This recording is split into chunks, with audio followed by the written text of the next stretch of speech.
are going to start this by adding our text editor to the scene. I am using Scrivener in dark mode for this. I'll show you why I'm using dark mode later. Next, we will click Filters. If you're in Streamlabs, I believe you have to right-click on your source to access Filters. And Filters will select Image, Mask / Blend, and Alpha Mask. I need to create a mask, which is basically a grayscale graphic that converts to transparency, where the brighter parts of the mask show more of the image it's applied to. So I'm going to use GIMP to create this, but you can use any graphics editor, even Paint. You do need the mask to be the same ratio as the image, so you'll need to fiddle some with it. I'm starting with a black background. If I applied this mask now, the text editor would not be visible at all. If it was all white, it would be completely visible. Okay, now I'm going to select a brush for this. I have found hatch mark brushes work best. You'll want to make it big. If you're using GIMP, I recommend the basic simple dynamics to get it to do that spin that it's doing here.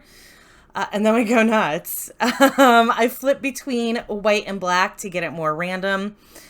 You want to make sure that there's plenty of black because that's what's going to be what's hidden.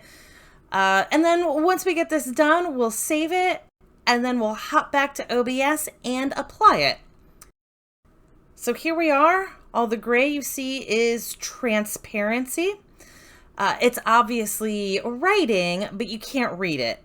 Also, this weirdly lined edge is because my ratio was wrong. If I wanted to fix it, I could go back to my graphics editor and crop it or even resize my Scrivener window to fix it. We're not worrying about that. If you go to color, selecting a gray will darken the image, obscuring it further, or you can tint it to make it match your background better. That's what I did last time to get it to match the space background better. I used this screen. So here's why I prefer dark mode. I'll be using WaveMaker for my light mode window and applying the same filter to it.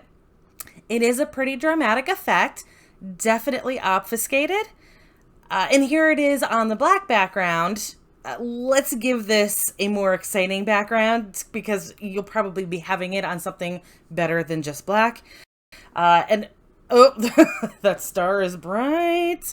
But they both look pretty good until we actually type. Here on the dark mode screen, the text is obfuscated, but it's really clear where I'm typing. And that's why we're doing this, right? So viewers can see that we're making progress, but can't actually read it because we've got some sensitive information on there. For me, it's usually smut. But now when I go to light mode, I wave my cursor to draw your attention to it, but it's really difficult for anybody casually glancing at the screen to see your progress, and that's why we're doing this, so people can see what we're doing. So I recommend dark mode, but this is just a really simple way to do obfuscated text if you are using OBS or Streamlabs. So that's it. Like, subscribe, all that jazz, and happy writing and live streaming, everybody.